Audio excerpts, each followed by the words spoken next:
What's up, everybody? It's cock time. That's right. Time for another A Kings of King. Welcome to the Cock Corner. I'm one of your cockers, Michael Swaim, and coming off half cocked with me is the biggest cock. That's Abe right. Epperson. I think I'm physically the biggest.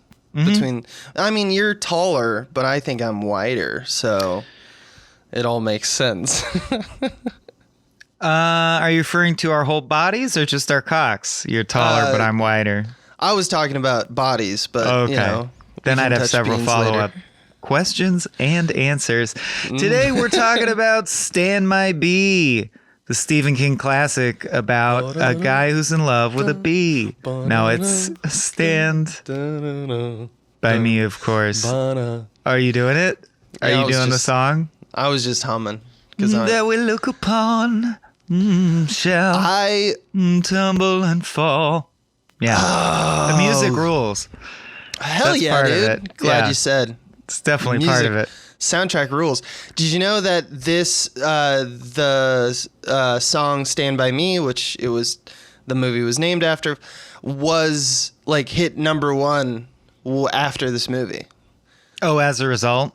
Yeah, as a result, I love when it happens. This resurgence of this track. It got to number one, I believe, like that summer or something. So the two like that I know are the strip Peanuts made beagles the most popular breed of dog in America for like decades, even though beagles are fine. They're not like the most interesting breed of dog, but that's what Snoopy is. And then what's the other one? Oh, Sideways. Remember? There were all these think pieces about how Pinot Noir sales went up and no one would buy Merlot anymore because they all want to be like Paul Giamatti, apparently, because he's so cool.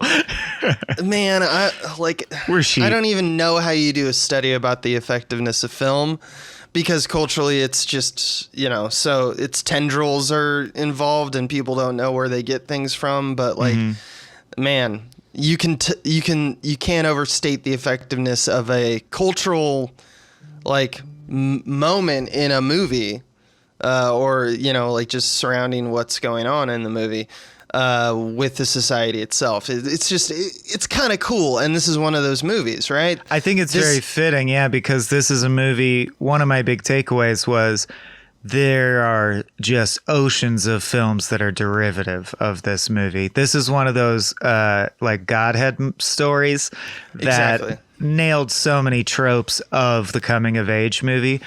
This is like almost the coming of age movie for our times. Like all coming of age movies owe this movie. I have a confession. I had not seen Stand By Me until now. Why the heck not? I don't know. That's crazy oversight on your part. It's very strange because by the time that I got really interested in so it just passed me by as a child. I don't know why. There's even a VHS tape, but I always thought of it as seemed like a boring movie or something. I don't know. And then by the time that it got around to when I was studying film, it was like, oh, so it's a very simple story. I don't see why that would be particularly good. And Stephen King, is he good at that kind of thing? Is he good at just drama tales? I don't think it's not his bailiwick, old chap. Yeah. And so that's my justification for it. But as we'll see. And it was, we should note it was a short story, not a full novel. And of course, that is notable. This is our first non-horror Stephen King adaptation we've covered. Originally based on a story called The Body, because it starts like all good stories start with someone saying, "Hey, you kids want to see a dead body?" That always ends well. And talk about a trope. This is one of the earliest iterations of that trope, I think, where it's a group of teens going to see a dead body. I think it's the beginning of it. Yeah. This story is almost like It, if there was nothing scary, if it was just the teenager parts. It was just the teenager parts. I'm sure most people have seen it. It's been a cultural, touchstone for a lot of people. Do you want to get into the spectra? Yeah, but we should synopsize nevertheless because people might need a refresher if they didn't watch it in prep. Let's go under the dome. Our best guess puts the dome at 20,000 feet, sir. Did he just call it a dome? You think we might be stuck in here a while? It's an elevator synopsis of the movie. I got this one, baby. Okay. Real easy, real quick, real simple. I'd say I I will got stand all by. aspects of it. You? 4 kids go to see a dead body near some railroad tracks, only to find that what it means to be their own person. How about that? Is that it? Yeah. I think that's it. Right? Is that the movie? That's the movie. I don't know. Is this one-upsmanship? Were you trying to speed run that shit? Because that felt like a No, speed I run. just think that- Should we put a clock effect under that? That was impressive. Yeah. No, I'm not going to do that because I don't want to. But the story is that simple. It's a it is very that simple simple, story. and it's like a tone poem. So its plot is very much not what the movie's for. It's definitely what it's about, but it's not what it's for, I guess is my argument. Yeah. See, I would have described it as Will Wheaton's dick gets sucked on by a leech. That's I thought your it was movie. his balls. That's your movie. Is it his bag, as they call it in Stephen King world? His bag, yeah. Oh, God. Oh, speaking of which, Yeah. it's almost like Dreamcatcher primed me to be annoyed by it because I Right. find turns of phrase and antiquated language charming, but this ongoing theme of Stephen King cannot get over 50s slang has made it obnoxious to Right. me. So I never thought that this movie would be a fitting one to follow Dreamcatcher, but it really is, especially when you consider that the 4 kids in Dreamcatcher could easily be these 4 kids grown up. The story structure is the same. But also, as I did in the Dreamcatcher episode, I will just rattle off, you wet end. Oh, Gordy bit the bag. Oh no, Vince screwed the pooch again. Bullshit. No. Bull true. And you ain't got the sack to shoot a woodchuck. Piss up a rope. Piss up a rope. Your mother goes around the corner and licks it up. It's like, it's just, he loves it. Stephen King He loves it. Kids in the 50s cracking wise and saying disgusting shit about each other's moms. I don't know why frankly, that's so dear to him, but it is. It kind of takes me out of it every time it happens. I'm not as big of a fan. I mean, it's fine. I don't like colors the language, when people but, say like- bite the bag. Distracts Yeah, it's just me. like weird because I didn't have any friends that were like unique in their language. No. Yeah, Like I just exactly. had normal.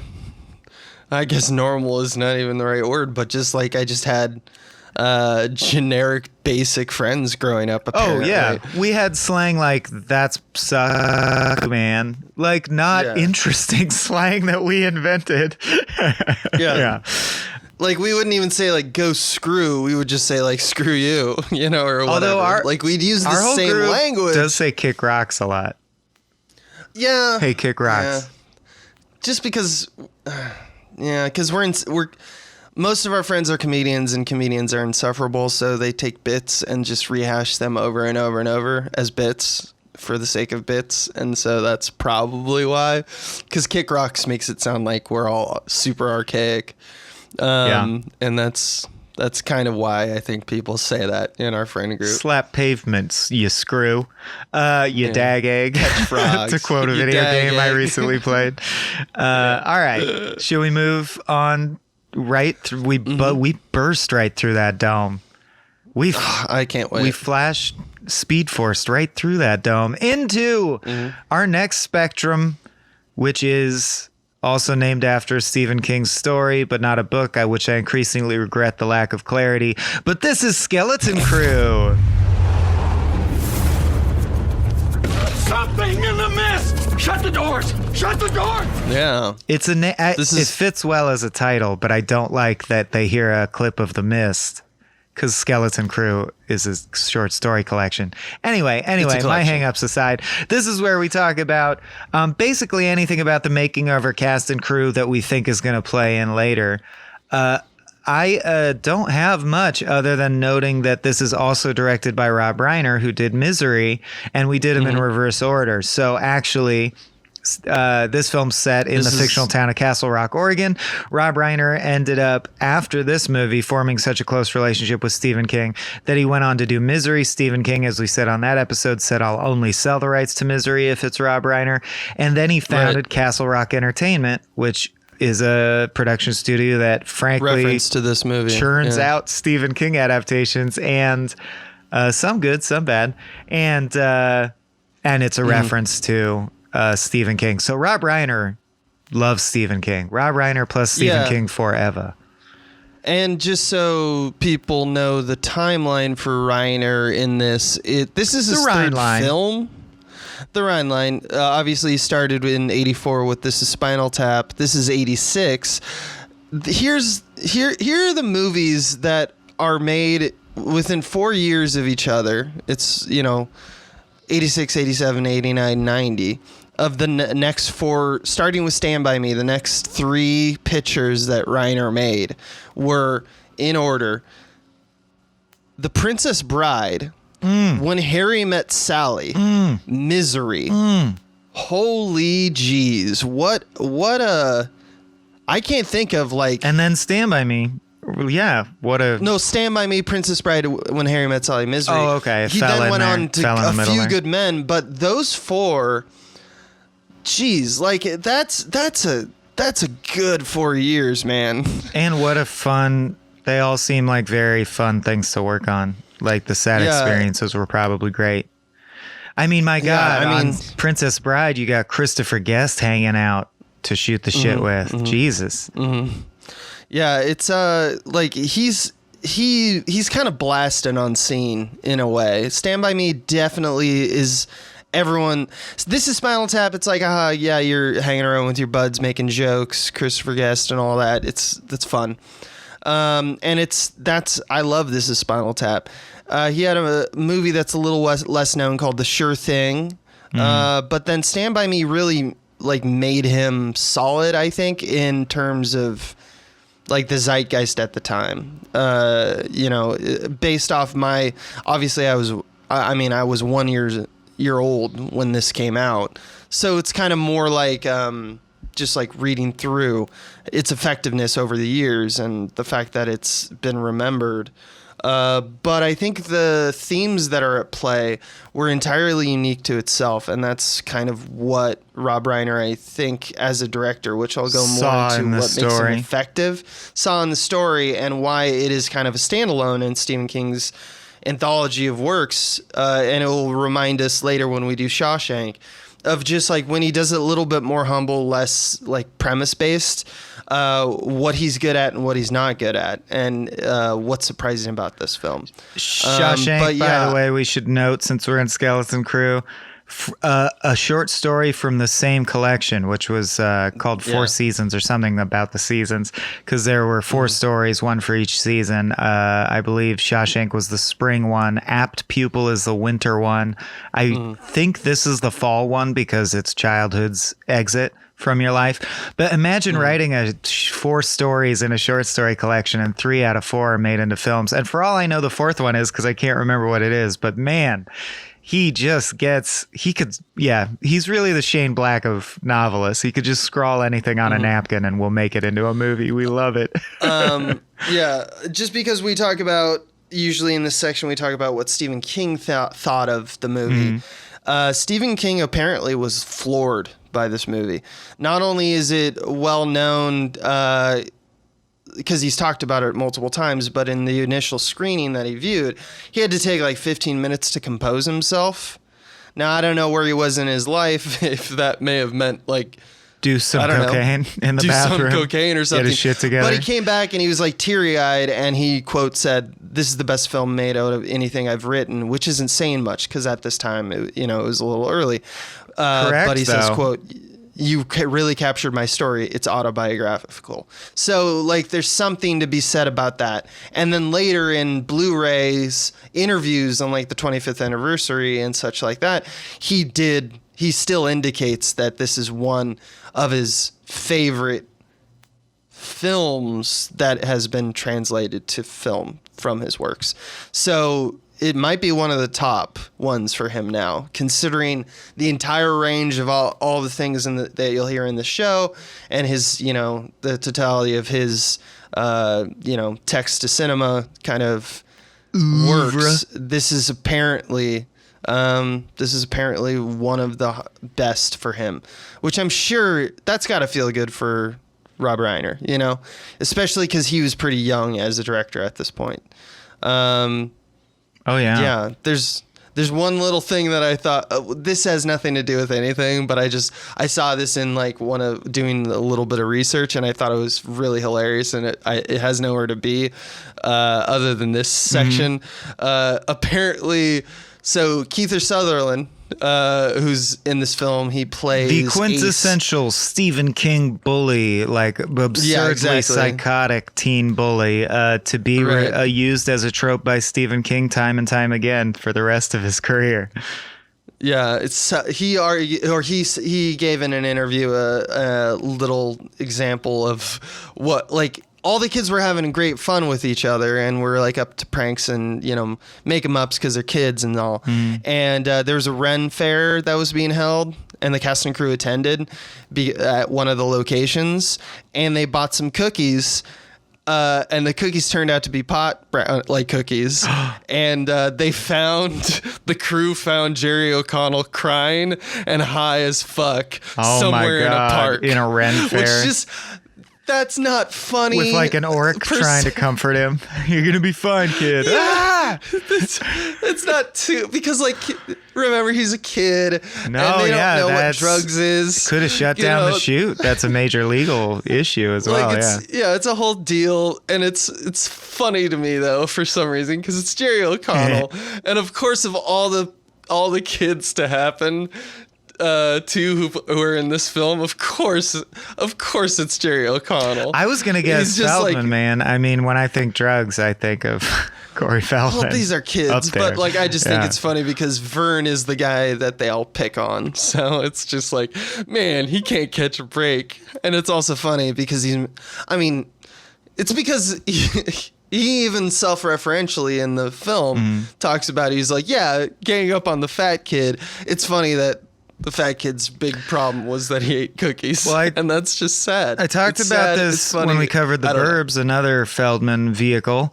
There was this thing in this era where, A, it's okay to make fun of fat people, and actually this movie is a little ahead of its time as far as, sticking up for Vern, and the friends are like, yeah, it's bullshit that everyone hates you because of your body.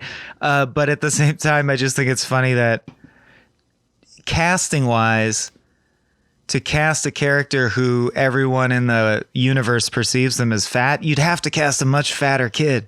It's amazing that that's considered fat Jerry O'Connell. He ain't that fat.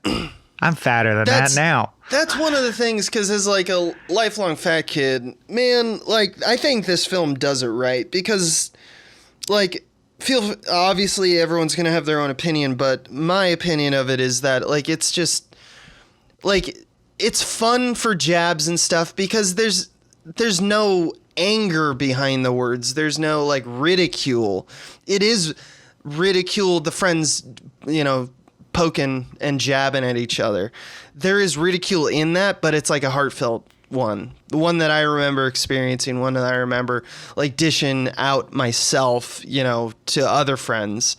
But like it's just one of those things that it's a part of being a boy.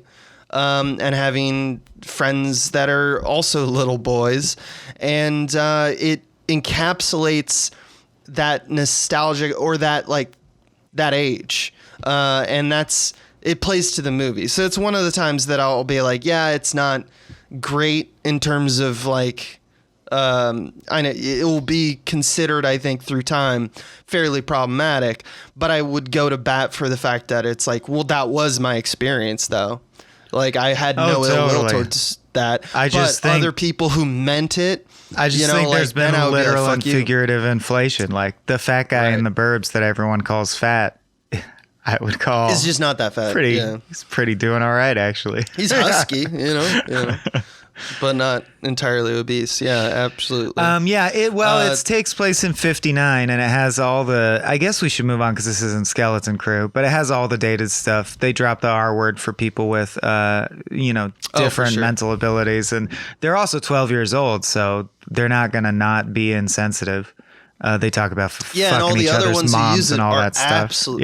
Absolute pieces of shit. Not only the gang, Sutherland's gang, but also that the guy who owns the junkyard, I guess, is just the worst piece of shit. Who's just basically picking a fight with kids. Imagine, like, what a piece of shit. You saw some kids and they were admittedly trespassing on your property, but then you're like, I know twisted shit about you. Your dad's a piece of shit. You're like, just leave the kids alone. He's a Let them go on their way. It's just like, whoa.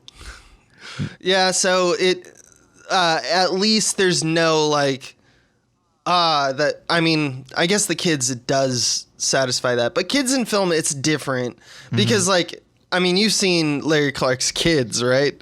I don't know if that's like, it is a problematic film, movie? but that's kind of haven't. the point. Oh, you haven't? No. Oh man, you got to watch that. I feel weird about watching it because my understanding is that you're actually watching young actors be sexually exploited on camera. Isn't it bad to watch that?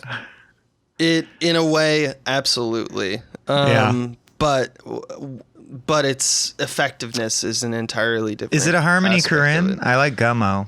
No. Oh, I thought it was Harmony Korine. It kind of feels like that. Okay. But that's for maybe another podcast. Clearly, as like a frame rate.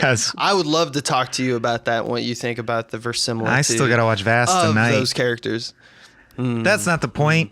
So clearly, we got to move on to Under a Different Dome, and you look up, and inscribed on the surface of that dome are two simple letters, and they spell it. Bill, if you'll come with me, you'll float too. You'll float too. You'll float too. Was that too confusing? Yeah, it was a little confusing. This is where we talk about scene work, themes, symbology. It's basically the episode. It's what we want to talk about. Our takeaways. It's the X factor, baby. It's the juice. This section's gonna make it. This section's gonna be baked. Sizzle. It's the sizzle. It's the sizzle and the steak all wrapped up into one. It sounded like you had a thing to start us off. Or I got tons of stuff. Yeah, I first want to say that I couldn't stop thinking about William Blake's Age of Innocence and Age of Experience, the whole movie. Like, it's basically Stephen King doing an adaptation of those poems. It's really crazy. And I think that's its effectiveness. It's about those key years where, you realize what being an adult, you kind of scope what you don't learn what being an adult is, but you start to understand the ramifications of becoming an adult, and you start to understand what kinds of things are adult-like. And I think that this is kind of a snapshot or a portrait of that time. And it's really unique. Yeah. Like, I can't think of another film that does this. I don't know if it's clear by this point, but like I said, I hadn't seen this film before studying it for this podcast. I really liked this movie. I also noticed for the first time, and I've seen this movie at least a dozen times, but I never thought about it symbologically, but it's built around the perfect, very simple symbol, but perfect. The tracks. Childhood is a train track, and it's a straight shot to a dead body. Realizing adulthood is realizing your mortality. Childhood is walking down the train tracks, and at the end of the tracks is a dead body, and it's your dead body. So they just literalize the death of childhood as the first time I saw a dead body, we walked in a straight line to a dead body. Childhood ended. You can't get much simpler than that as far as the elegance of a symbol. That's it's allowed to be simple because there's not much more to say about it because we have not cracked that nut. It's like, yes, childhood is a special time of innocence unless you're unfortunate enough to have had your childhood trampled over. But for many of us, there was at least a period of childhood that was this beautiful, naive, innocent period, and it goes away and there's no way to get it back, that's that. And it's inherently heartbreaking because it's actually true. Everyone deals with it, and it does suck. Life remains rich and full in other ways, but childhood is special, and you can never get it back. Right. It's a train track to a dead body. It's so cool. That's and the tracks kind of represent that predefined direction in life that society. Like, I'm trying to look at all of the aspects of the film that aren't the boys actually going on their journey. And you realize that the expectations, like the conversation with Gordy, who's Will Wheaton, Gordy, our main character, at the convenience store when he's buying some burgers. By the way, 237 is the number of that's they the spend amount on of money food. they have between all of them, which, for your king heads, 237 is an important number. Wait, is that the room from The Shining? Yeah. Okay. So it comes up a lot in King verse. But yeah, it's kind of like in that scene with the convenience store. So, only a few scenes that are played by John Cusack, the older brother of Will Wheaton. There's the idea that he like plays football, right? Mm-hmm. And he's like, he could really throw. And it's like everyone loves him. His dad loves him. We're going to talk about that later. But the idea being that if it's not just that the tracks and the train or the tracks represent time, but also that they define predefined direction and assumptions that society makes. At one point, the convenience store owner asks, "Do you play football?" And he says, "No." And then it's like, and he says, "What do you do?" And he says, "I don't know." The subtext is, then what good are you to the community? What function do you serve? Because he's off the tracks. You're not an There's adult. another scene later after they get across the bridge where it says, where Vern says, "I say we stick to the tracks." And then I think Feldman says, "I say we go through the field." And he's like, "You don't know what's in those woods." And it's just like a perfect, almost Spielbergian version of innocence. It's just this idea of like going on the off-beaten path. And if you notice in the DNA of the actual movie, and I don't know who to credit this, Ryan or King, most of their times where they discuss their rough home lives and their ambitions, in other words, the things that make any of these kids unique, it's not discussed on the tracks. It's discussed right off the tracks. It's discussed when they are in camp or they're trying a different route. And of course, it's not necessarily on the tracks because it's what makes them unique. It's not what society has declared at this time as a 12-year-old boy. This is what you should be. And of course, Teddy's the one who wants to go off the tracks. He's all the time. He ends up trying to join the army to like become his father, who he also hates because his father's abusive. He has this bizarre, not bizarre. It's very psychologically sound, but he has a complicated love-hate relationship with his father figure. Mm-hmm. So he goes off tracks, and we see from the epilogue that in life he goes off tracks. I think he ends up in jail, they say, and that's. What is jail but where we put people who are not on an acceptable track in society? Exactly. What we have ordained is quote unquote normal. And the train therefore becomes another metaphorical symbol because obviously it's a threat. I love the simple symbology of a section of tracks or a section of your life where you have no. Like, you either go forward or, as Feldman says, I'm not going to go down that. You have to go, if you go 5 miles the other way to the other bridge, you're going to have to go 5 miles back. I'm not going to go 10 miles just for something I can do in 10 minutes. Mm-hmm. And so they all agree, okay, let's go during this very treacherous area of track where if the train were to come, they're dead. And of course, that it's kind of one of the more famous scenes of it, I think, where the train does come and they have to like run in order to save their lives, culminating in Will Wheaton and Jerry O'Connell barely diving off dodging the trestle. train. Yeah. So obviously that represents the threats we all face by just living And life the fact that you on those tracks. can't stop on the tracks. You can't stop. not age. It goes forward. There's some, Yeah. and it's not just that. There's some sections of the track that are immutable. And I think you know? that's why it's also key that Stephen King never shies away from. You can tell that Stephen King's. So here's another thing I'll say.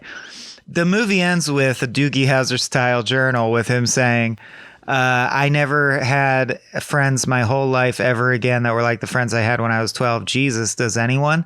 And I am not bragging. I don't even know if it's good or bad, but I can honestly say I had like largely mediocre friends other than my one friend Griffin, who I've maintained when I was 12 or 13, just because, I don't know, less cool people were around me. I like my friends now way better than the friends I had when I was 12 or 13. Genuinely, we have more fun and laugh more and blah, blah, blah. And so I don't think it's necessarily universal. The feeling that childhood was a special time I get, but I think Stephen King particularly had some kind of very special childhood, but it wasn't without trauma, because you see in It and Dreamcatcher and this, like, he loves to talk about, man, childhood was just magical and nothing could go wrong. It was grand, he says in this film. But he always gives the kids child molesters around them, or racist shitheads around them, or bullies who will literally like put a knife in your cheek. I think it's important that I think it's important to him that he's capturing some kind of love-hate relationship he actually had with his own childhood. I do feel that it's somewhat personal. It's very, he's said it's autobiographical. I love that statement. There's something I want to say about it, because I think that it's also unique to Rob Reiner's power. And coming from a directorial space, I feel like I can speak to it, having worked in that profession for years, and also knowing the difference of what it means to talk to a child actor versus, like, you know, a fully formed human. But while human, I worked in that profession, you mean giving kids weed cookies, right? That was your job exactly. for a while. Yeah, That's okay, my job God. it's still my job. I mean, hit me up, kids. So in the campfire scene where Chris has his breakdown, Chris River Phoenix, Rob Reiner. Rob Reiner's known as kind of an actor's director because he was an actor. Like most of his career, in fact, up to this point, was as an actor. Meathead himself. Yeah, exactly. So him directing River Phoenix, and I don't think we need to go into too much about the story around River Phoenix, but just to know that he, as a child, was abused in very, very specific ways, specifically with how adults treated him. His family was kind of fairly toxic. Joaquin Phoenix has talked about it a lot too, culminating obviously in his death.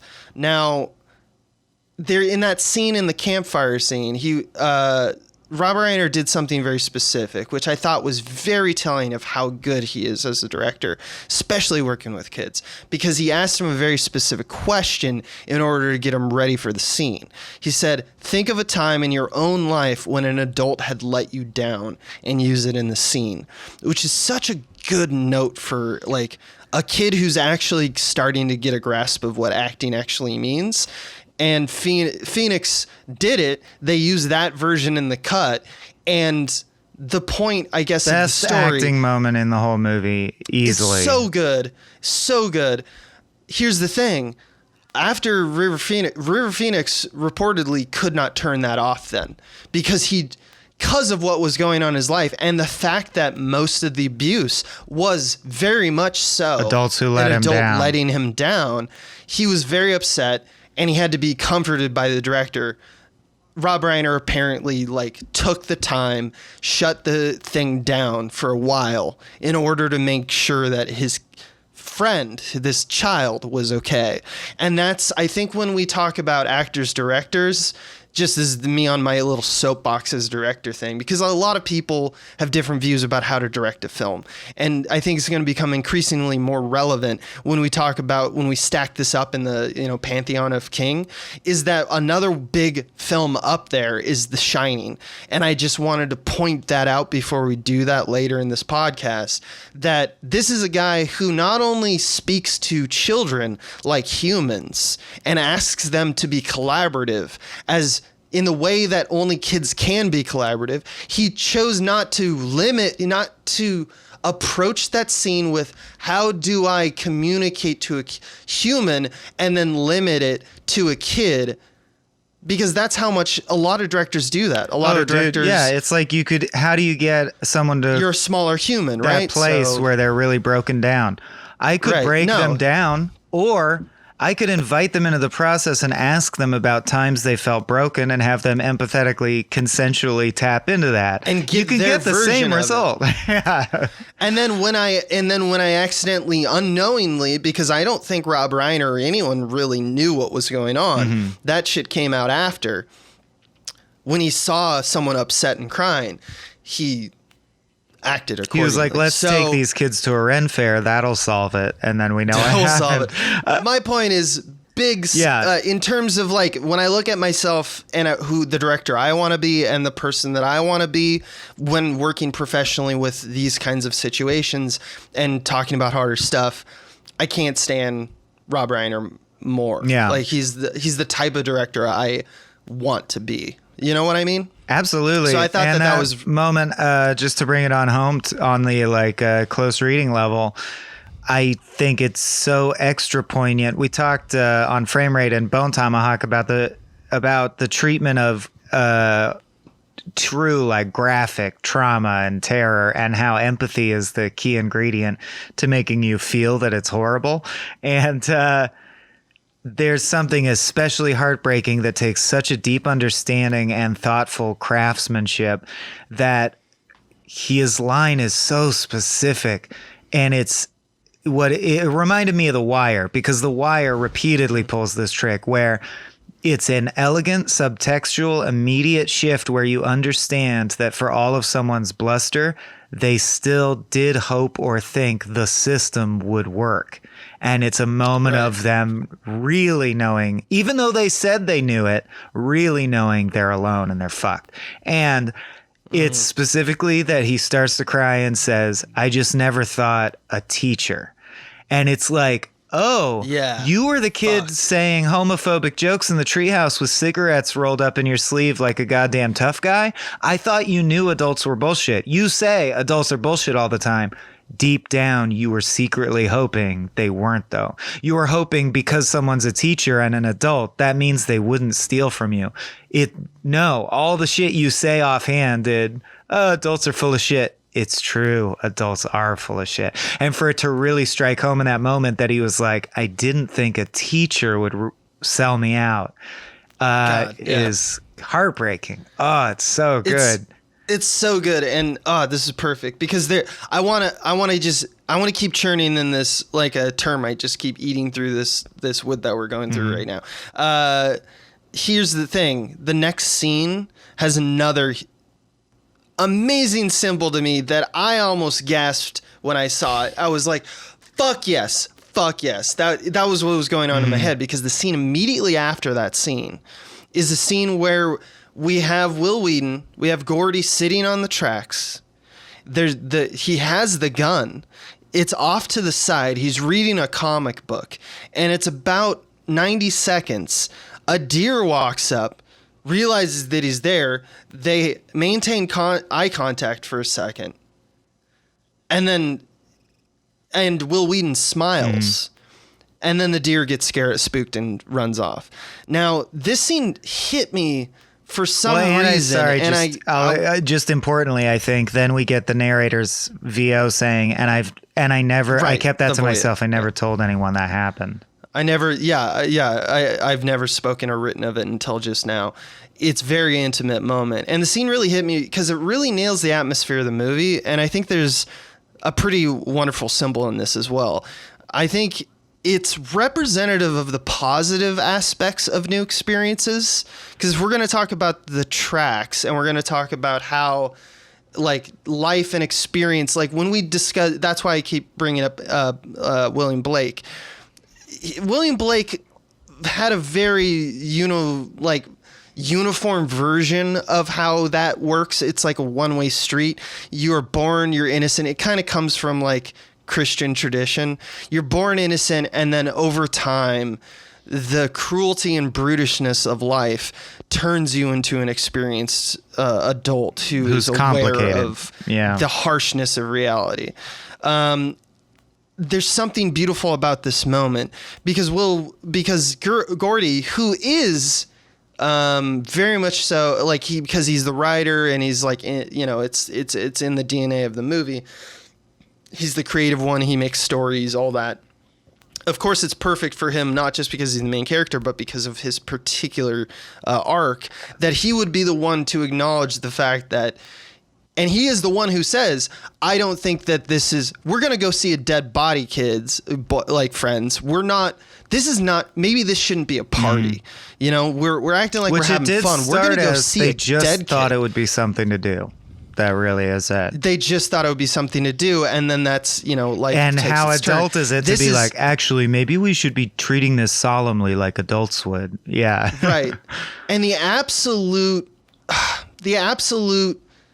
to me, filmic intelligence of doing a moment like that right after that huge blow not only allows us from like a tactile viewing of it as a moment to kind of breathe, but also reminds us that yes, these kids are doing something that is kind of terrible in that they are experiencing life and like they're getting, leeches, trains, guns, bullies, all these things are coming at them and they're going to age up. And it's about the mileage, not necessarily years. Like in a matter of 4 days, they age like 40 years kind of idea. To show that vulnerability in that moment, to say also, look at that beautiful deer. This is kind of an amazing trip. Is like such a fucking nail right through.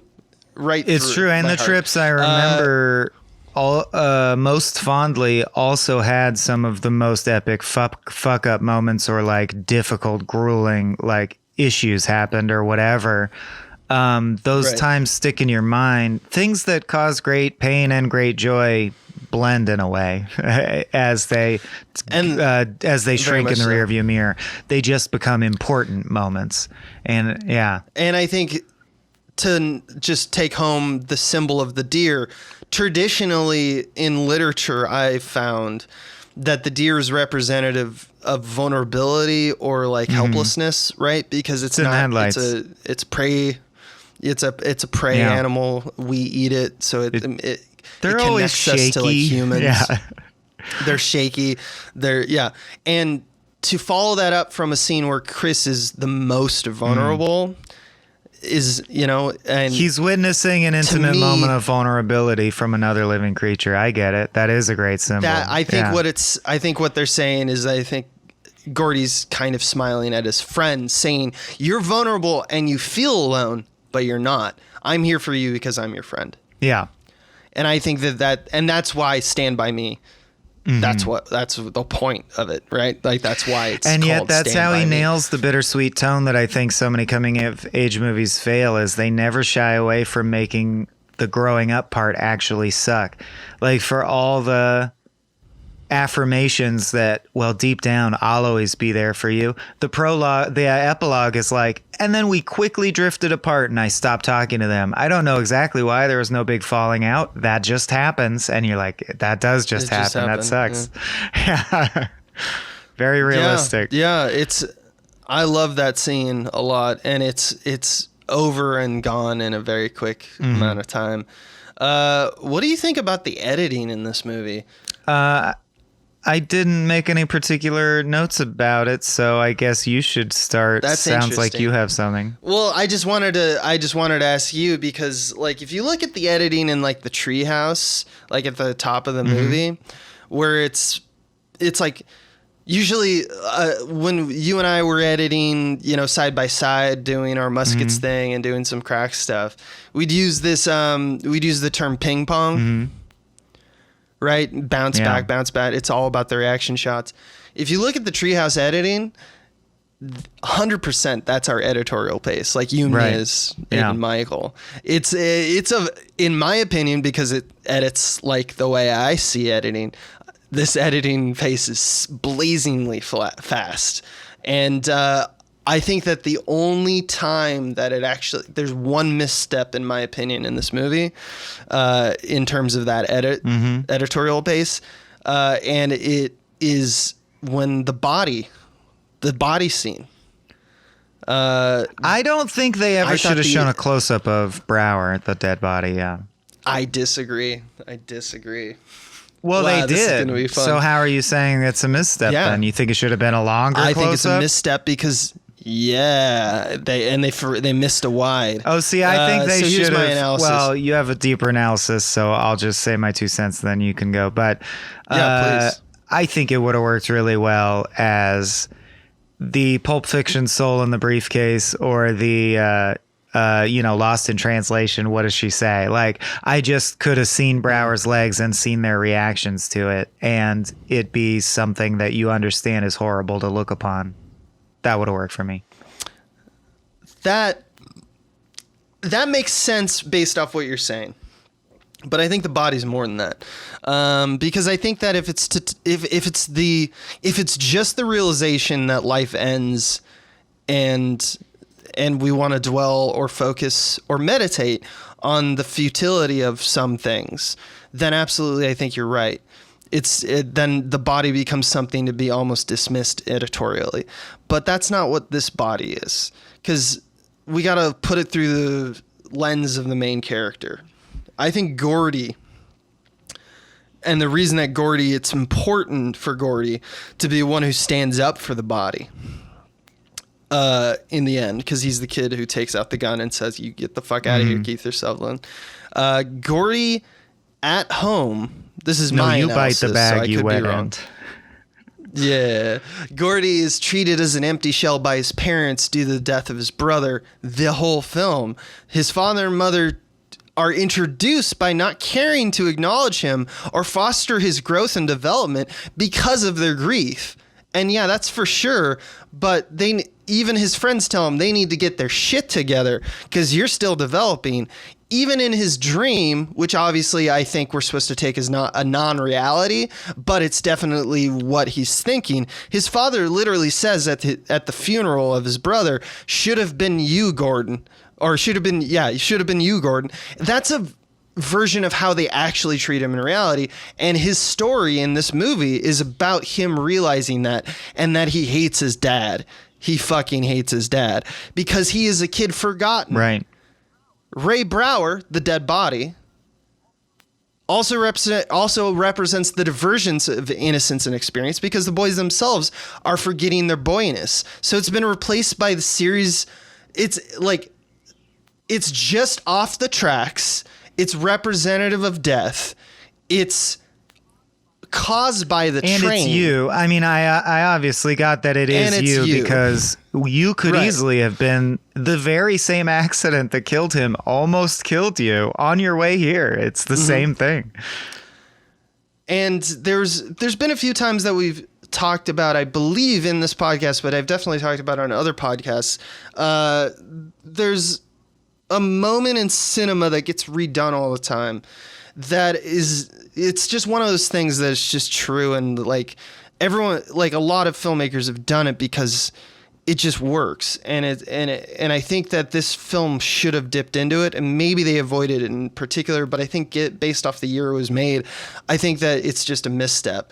Editorially, if you watch something like Lawrence of Arabia or you watch Jaws, they have this moment where when you're looking upon death in the after fact, in like the blast radius of death, not like a still image of the event as opposed to witnessing the violence of the event.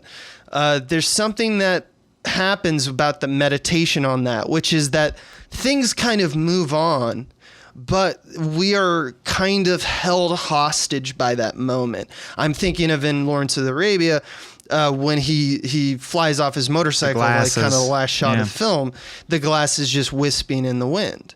Or the buoy in Jaws to represent that the swimmer has been taken beneath the surface by the shark. And it's just a meditative shot for just a little while of it just ebbing to and fro kind of thing. He actually did this in the movie, whether or not he knew he did, because I don't think he has control of the wind. But the wind in the body scene I fucking love it. I think death in cinema should always be followed by like wind or waves, because time moves on. It's a near silent, invisible motion that is very that you can see its effects visually, but it's not like a fire hydrant of water shooting things out or an explosion. It's not like motion in the way that is visually time flows visceral. invisibly. That's what's insidious about it. You look up and you're 10 years older and you go, snap. Yeah. So I argue it should be a lonesome and meditative moment. And if you want to break down the moment, we get 2 shots of his face only. And we do get a wide, but he's obscured.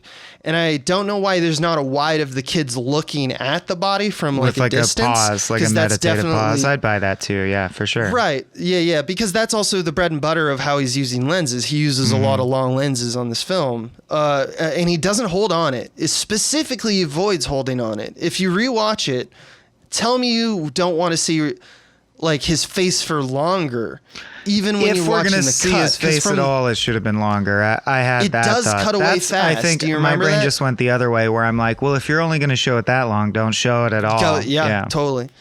From the moment we see the long shot of his body, in other words, Jerry O'Connell looking at the body and going, I found it. I literally took a stopwatch. 61 seconds. To they walk away from the body. And in that moment, we see a long shot of the body. The kids walk up. They move to the bushes to reveal his face. They all look at his face. Each kid gets a single close-up. Dreyfuss narrates 4 sentences, and then they walk away. It takes 61 seconds. Time is very flux in cinema, right? 61 seconds can be an eternity, but based off how many things that they're doing in the whole movie's leading up to this moment. This is the plot resolving. You just felt like they rushed it. It's 1 minute of climax plot wise, but that, I don't know. I'm off my soapbox, but the point is, I just think they're like, they had a beautiful moment there, and I want to know why he chose to avoid it. I don't have the answer for you. I don't. Yeah, it's just me and my thoughts, man. Sick balls.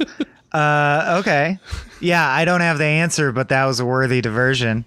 Can I flip us back to something unrelated? Because I don't have anything that segues neatly from that. My other big takeaway, which I touched on briefly in the previous spectrum, which was like how seminal this movie obviously was for so many tropes. There was a massive through line that I just couldn't get out of my head that I find so interesting, which is that this is the last movie I would have expected to peg as clearly inspiring Tarantino. This is such a Tarantino-y movie, and I think that's a missing link in... So like Tarantino is a compilation artist, right? And he has very good taste, and he's an archiver of film tropes, and he swims in tropes and he breathes tropes, and he sort of pastiches them together into a fun romp. And he occasionally has a point, but sometimes he doesn't even have a point. He's just making a Western because he felt like it. And he whips all his tropes out and he rearranges them and he makes a cool little thing, and that's fine. You can like it or not. I don't care about that. But my point is, I just he's a formidable force in storytelling right now, and I do think it's amazing how much this movie must have inspired him, because this has the intensely curated soundtrack that reminded me so much of Reservoir Dogs, of just the experience, like analogically, I don't know how you'd say that, but you know what I mean. The Reservoir Dogs soundtrack is to Reservoir Dogs as this soundtrack is to this, and as like this, the Garden State soundtrack is to Garden State. It just wouldn't be that movie without that soundtrack. And the person behind the soundtrack obviously thinks they have very good taste in music, and they kind of do. They kind of do, and it captures an era. And then the other thing is, I just couldn't get over how Tarantino and to a lesser extent Kevin Smith always get credit for introducing this casual conversational tone that is kind of presaged what is now the bulk of the way people imbibe media through podcasts, through YouTube streamers, through Twitch streamers. This form of I'm going to call it cinema verite, even though it's not really cinema, or I guess dialogue verite. You know, Clerks invented the movie where, hey, the people really talk like real people. No, I mean really. Like they say shit that doesn't matter and is boring, like people do. This had so much more of that than I remembered. The whole montage where they're talking about what is goofy, cherry flavor Pez is the best.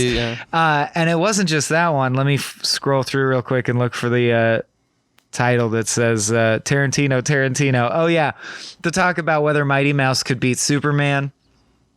No lingering shots of feet, but other than that, I just got much. Because there's no women. That's true. Much stronger Tarantino vibes than I thought, and I don't know if that's interesting, people, but it is to me. And my argument for why it matters is, regardless of quality. And I don't even think Tarantino's terrible. I actually like a fair number of his films. But regardless of your take on what's fresh or what's quality, the whole thing is a flow. And that's the only way to get an overview of the system of how are we using stories to program our own brains and what are we programming ourselves to be like in the future, is to take note of the storytellers that are hogging the brain space and remember that they are a unique, weird, complex individual mind who perceives reality in a very specific way. What shaped the way they perceive reality? Where are they in the flow? And I would be shocked if this movie wasn't beloved by Quentin Tarantino. That's what I'm calling now. That's interesting. But like, why do you think? What about Tarantino makes you think that? Is it just because I mean, I know you said the Clerks thing and like the language and like the bag of tricks it's employing. Is that what you mean? Is that like it seems to be? I think Tarantino is the same kind of dialectic. I think Tarantino is 99% his bag of tricks. More than he is a passionate yearning to make statements. He is a walking bag of tricks. And I, therefore, have had fun over my life pinpointing, because he's like a decade and a half older than us. Oh, this is where you learned that trick. Oh, this is where you absorbed that fighting move and put it in your bag.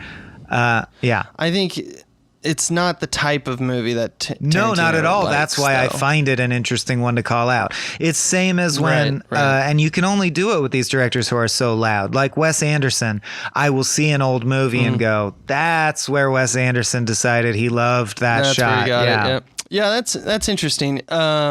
We can't say until we have Quentin on whether or not he does stand this movie, but I kind of get what you're saying, but I also just think that Tarantino uniquely, like just as an aspect of himself, is infatuated with certain types of stories. It's not genre, but you have to imagine he likes Stephen King shit generally, because that is genre. I don't know. Maybe. We can't solve this now, but the other thing I'll say is this. But that's an interesting. This is really theory, just worshiping at the altar of the sheer condensed trope power of this movie, because it's not just Tarantino that I couldn't stop getting flashes of. These stories that are downstream from this movie clearly include Good Will Hunting. You've got a writer whose shitty friend is telling him, no, you're going to get out of here. You're the special one because you have an imagination. And what is so beautiful about it is in that scene we keep coming back to, because it's the best scene, frankly, between River Phoenix and Will Wheaton.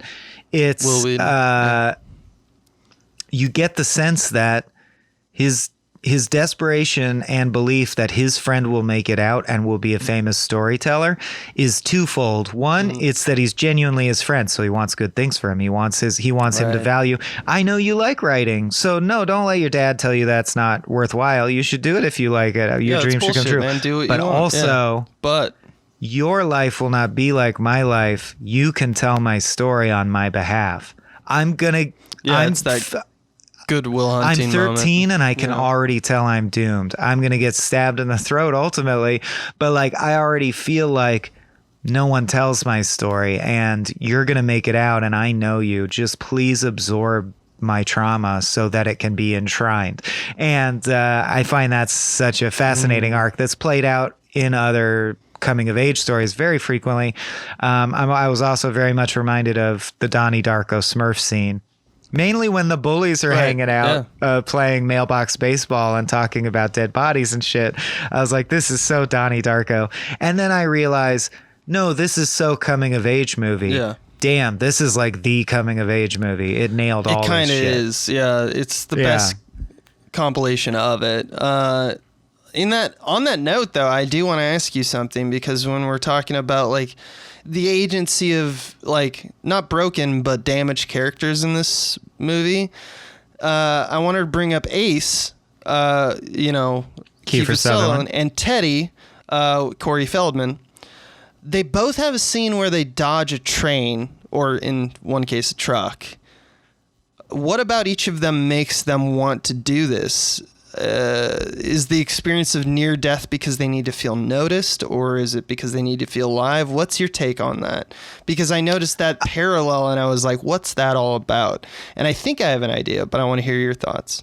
I thought it was a nod to, I don't know if Stephen King at this time he was writing this had this background in psychology, or he was reflecting on his real childhood, so it all tracked. But my understanding from like a modern psychological standpoint would be that systemic trauma, one of the main things it does is stunt your impulse control. So a good shorthand for a character. So like the type of kid who tries to dodge the train, you don't have to spend a lot of screen time to know something's not right at home with that kid. That kid's probably absorbing some pain, or why would they play the train dodging game? And an easy way to, you're not going to spend a lot of time on the bully because it's not his story. How do you show that he's a crazy motherfucker who also lacks impulse control? Well, you have him do it just once and you just assume. I guess that means the same stuff it meant when we saw Teddy do it. Okay, moving on. See, yeah. It was like an efficiency thing for me, I think. I guess, like, there's something... It's less justified, the scene where Ace plays chicken with the truck. Right. I don't know that we strictly need that to happen in the story. It doesn't add much. But it's there, and that's that's why I asked the question, because I think you're right, because there's something about, like, looks right, feels right, with the characters and stuff like that. But I think that's a surface, like, value. Yeah, that's a surface read of, I'm just like, how did the story work? Yeah, I like want to know why it was kept in. The only thing I can to me, there's two impulses that makes that happen, which is one, to be considered a better, more dangerous person, to be noticed as that, to be seen as that. That's one possible motivation. Or another possible motivation is that in that near-death experience, a lot of people talk about the gratification that people get from the feeling of being alive in those moments, and after being kind of grateful about the being alive part, kind of like I think of Flatliners or something like that, right? And I think that's supported and echoed by the fact that the last shot of the movie is Richard Dreyfuss literally just playing with his kids, processing, my friend got stabbed in the throat. How horrible. But in a weird way, it makes me very grateful to go play with my kids right now because I'm alive right now. Yeah. And that's kind of, if you remember when he's at his computer, he kind of looks off. He probably didn't mean it, but man, it's so close that I'm sure that he did. And it pisses me off that screen direction is not like if you were the filmmaker, wouldn't you want, because that's the smile from Will Wheaton and the smile from Richard Dreyfuss, both playing those same characters through time. have a moment where they look off and they see kind of the beauty of life just happening, and they smile as if to say, like, that's kind of beautiful to see. And why isn't screen direction between those two sequences mimicked? I don't know, but why doesn't that it may match just be when the he's looking at his structuralist in kids? me, like Yeah. everything in its right place. His kids are the deer. Yeah, because symbolically kind of are, right? At least they're not literally representative of Well, a deer. I assumed his kids were represented by the leeches on your nutsack. Yeah. You know what I mean? Fuck kids, dude. fuck Never. kids. But no, Anchors. they don't mean the same thing in the same moments. Like, it's not a one-to-one-to-one kind of like symbolic parallel. What it is, though, is it's at different times looking at something and smiling. It means different things to these people, but we can infer the meaning both times. And in both cases, it's kind of admiration of the beauty of things that experience of life does bring into your purview. And I just was like, well, that's a parallel moment. I don't know, just another thing that I was like, kept this movie from being perfect. But it's also intensely good way to end your picture, is just like, and then it goes on, you know? And that happened, and it moves on. It's exactly the shot of the dead bodies that we're talking about too. It's just like, oh, here we are in the blast radius of this violent, cruel thing. And here we are, witnesses to the, just the remnants of its existence. And it represents an accident, which is the same way Denny died, which is very intentional. It's not horror. Right. It's not a murder. No one maliciously did it. And in a way, that's what's scary. Even if there's no bully, you could just die because of life. Shit just happens. That's scary too. Yeah. And that was a very key moment to realize as I grew up, there's no aegis protecting me. There's no reason I won't die young of an accident. There's no one stopping that, you know? Right. That's something you realize at a point where you're like, oh, my parents can't protect me? Ultimately, I could still die in an accident. Oh, you know, when you're 7 or 8 and you realize that it is a thing, you go, oh, I'm going to die. or I did. Yeah. Well, that's a whole separate moment where you go, no matter what I do, I will eventually die. That's a different moment. It was for me anyway. Yeah. Speaking of that a little bit, the one last thing I wanted to say about symbology is kind of twofold, both representing the gun and leeches, which don't serve the same purpose, but do serve the same kind of functional aspect in the larger themes at play.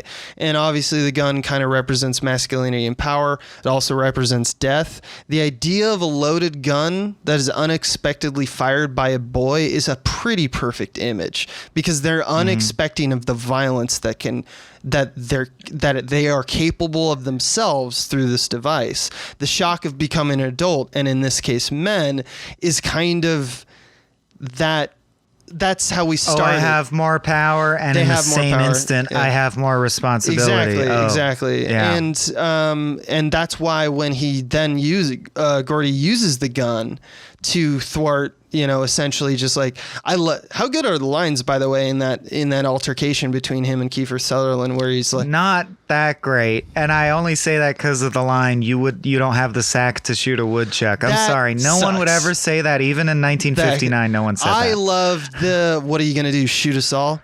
No, Ace. Yeah, that's- just you. That's great. Yeah. Actually, all the dialogue's great except that one line, which really bothered me. And it's just I was like, poor Kiefer Sutherland having to say that naturally and like carry it through. right. Yeah. Poor Kiefer You Sutherland. don't have the sack to shoot a woodchuck. Yeah, what does that mean, Steven? But yeah, like Why a woodchuck? why a woodchuck? But yeah, that moment of where he like essentially just says, "No, I'm gonna stand up for this kid that no one's standing up for because he's fucking dead." And by association, the deer, my friend Chris, all of us, the idea of being off the beaten trail and finding uniqueness in myself, all that stuff. It comes to a point where it's just like, well, here's the real now threat. Here's the test. It is interesting that the gun, which is representing masculinity and power, is the device in which we seethe that power struggle, that we say with the inclusion of the gun, a thing that represents fear in one instance and now represents control in this next one. And that is, I don't think that this movie dwells too much into that interplay, but interesting interplay nonetheless. I also want to talk about how the leeches also represent this, because it kind of representative of a different type of violence that ages the boy. Like Gordy, it's the moment that Gordy also first leads, literally walks in front of River Phoenix for the first time, and stuff like that. He yells stop after it. He is now gathering power. I think there's a very specific reason why the leeches literally bite him in the balls, because there's something about, like, in this, coming of age film, and where it's just a film about boys becoming men a little bit, it's also representative of sexuality. Not that that's inherently violent. It's just that the understanding of the risk and seriousness of sexuality is a part of the aspect of becoming an adolescent. It's just like, hey, weird stuff is going to happen to your balls. That's also part of it. Yeah. It's it has to deal a little bit with, like, I mean, I don't know. It has nothing to do with, like, the sexual act. It has to deal with the aspect of you are literally changing, your body's changing. So we're going to put some focus on, I don't think the leeches is just a bit where it's like, it's funny, it bit him in the balls, it's a funny joke. Like, I think it has intention is all I'm saying. For sure. Much like the gun, it kind of represents this aging up aspect of them. It's just a different form of it. That's all I had for that. I just got one more thing, which was how much I loved, and I actually believe it's somewhat superfluous. Not that Gordy tells the story of Lardass's revenge. That's very important because it's showing, not telling it, which it's funny. In this case, his act that he does to show is to tell, but it's still showing, not telling in the screenwriting sense, because he literally tells a story to prove that he actually is talented as a storyteller to a degree that you're like, oh, this kid is special. He should make it out. That was a good story. That's the function of that scene, is to be like, no, he really is going to be a writer. He actually, he can spin a yarn and it's a thing. His friends go, hey, Gordy, tell us one of your stories. And he works at it and he has these cool little stories. But I just loved the completely unnecessary lampooning of what I'm sure Stephen King feels like when you have fans or readers or critics who don't get it or whatever. The stupid questions were Rolodexed so well and so specifically, and they're things that I've had as reactions to my writing that I'm like, only a writer, a career writer could complain about these things. Like the guy going, no, I liked the ending. The barfing was really good. But then what happens to Lardass? And he's like, what do you mean? The story's over. And he's like, see, that's no good. He should go home and kill his father and join the Texas Rangers. He's like projecting what he would do or what he wants from his own life. And then the other kid's like, the story was fine, but there's just one detail that makes no sense. Did Lardass have to pay to enter the competition? And you're like, that doesn't matter. You aren't focusing on the point of the story. Yeah. And why did you like the story? Yeah, I think it was Stephen King just sort of riffing on people who read his stories and don't get it. Yeah. He did a little bit of that in Misery as well. It's like, it's just oh yeah, she definitely is a lampoon of people who read the book and are like, I loved it for these reasons, and he face palms and go like, you missed the whole point. Yeah. All right, I don't know what the fuck, why we're talking, because I'm talking about this thing, you're talking about that thing, but okay, glad you saw liked the movie it and turned it into whatever you wanted it to be. Because if I say literally anything other than that, I'm just a dick. So I'm not going to say that. But yeah, it's true. Speaking of dicks, we've reached the end of this cock. And that means it's time for our final spectrum, unless you have anything you want to squeeze out before the It Gate closes. Let's do The Stand. All right. Time to make your stand. The Stand is the ever increasing in length segment, but still fairly short because this is but a baby podcast, where we rank every Stephen King adaptation definitively from worst to best. And so far it is definitive because Abe and I have agreed in every case. Let's see if our rankings remain in lockstep this time. So starting from number one? I think we should start from number 5. Well, we should pick. You're right. I think it's well. What's likely to change more? Probably the bottom of the list, right? I don't know, man. I think we can change it anytime. Let's just choose one for this one. All right, let's go bottom up. I like the bottom up for right now. Of the countdown. So number 5, weakest film we've covered so far, Dreamcatcher. Okay, I agree. Number 4, The Mist. The Mist. Number 3, Misery. Number 2, Stand By Me. All right, and number 1, The Shining. And Stand By Me, I gotta say, it was nipping on the heel. It was gunning for The Shining, frankly. It was gunning. But The Shining is mythic in a way that I cannot deny. So The Shining still edges it out. But Stand By Me going above Misery. Above Misery. Yeah.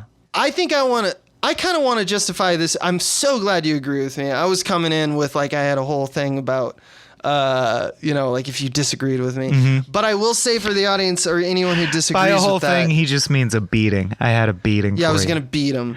I put it at 2. I still keep Shining at 1 because Kubrick, and I want to say this once in a podcast just so I don't have to say it every time, but Shining's still at 1 due to the fact that Kubrick has the ability to evoke tone using and I should have said this during the Shining episode, he's ability to evoke tone just using the medium alone.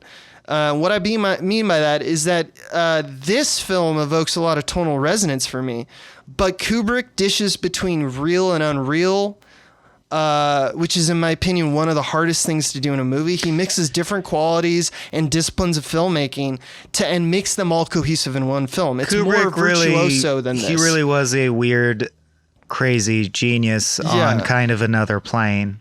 It's I know, true. because he's more engaging, and I don't just mean this from a film student. I think there's a reason that people do like Kubrick who aren't film students. Mm-hmm. And it took me almost this movie and really looking at how, because they couldn't be more different movies, what makes him so unique, because it's more engaging and memorable to me.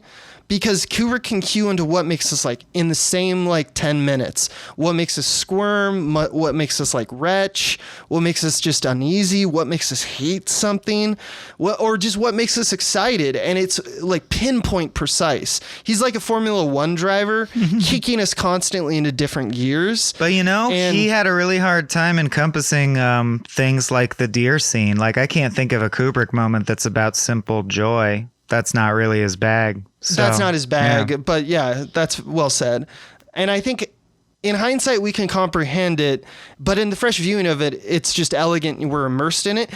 With Stand By Me, we know what's going on all the time. Any casual viewer understands the tropes that we're talking about, understands the symbology, maybe not to elucidate it to that extent for different people. Maybe, obviously there's people who can elucidate it even more eloquently, but you understand it. It's all available to you because the film is just, it's not trying to do a deeper circumstance of consideration. It's just meant to make you meditate on those moments. Kubrick, it makes you meditate on it and then makes you realize that, why am I meditating on it? Oh shit, now he's got me in a loop. He's fucking with you on a logical perspective because he understands how the brain works. This is more trying to take a snapshot of time and making us understand with hindsight what was going on in a transition in every one of our lives. And universalize it in a way that when you strike that chord, it resonates in the hearts of as many people as possible. That's key to a coming of age story, is you're not going to hit everyone, but you're trying to vagify it enough that the concept of childhood passes through the theater and that spirit infects a lot of people and they go, that was childhood. Or at least some facet of that resonated with what I see childhood to be. Yeah, exactly. And obviously Kathy Bates' performance in Misery is singular. The story is super tight and efficient. Reiner's direction is transparent and doesn't demand your attention. The acting's arguably stronger across the board in Misery, moment by moment, but they're all adults with careers under their belt. Yeah. Yeah, but it's also just a riff on a single premise. Mm-hmm. It's impressive and rich, the premise, but it doesn't resonate as this film does at least this is just for me, because it reaches to every person and basically says, here's an ode to innocence and experience. It's not like imagine what, because that's more of what King does. King is usually imagine what imagine horror. this. Yeah. Yeah. And this movie isn't imagine what horror. This movie is Remember when? Yeah.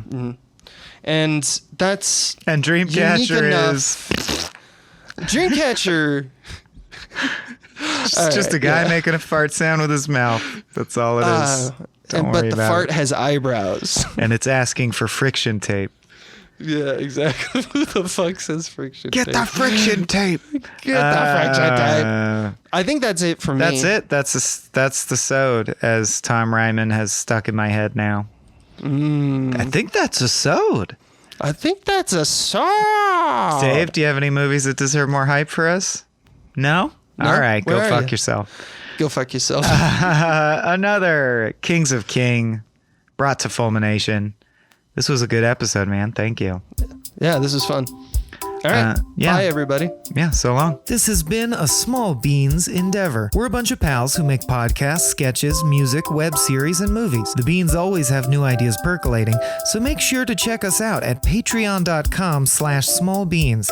That's patreon.com/smallbeans, where you can browse all of our current and past content, see what we've got planned in the future, and learn how your support can help the Small Beans grow into huge, giant monster beans. If you enjoyed this content module, please like, rate, subscribe, or tell a friend about us.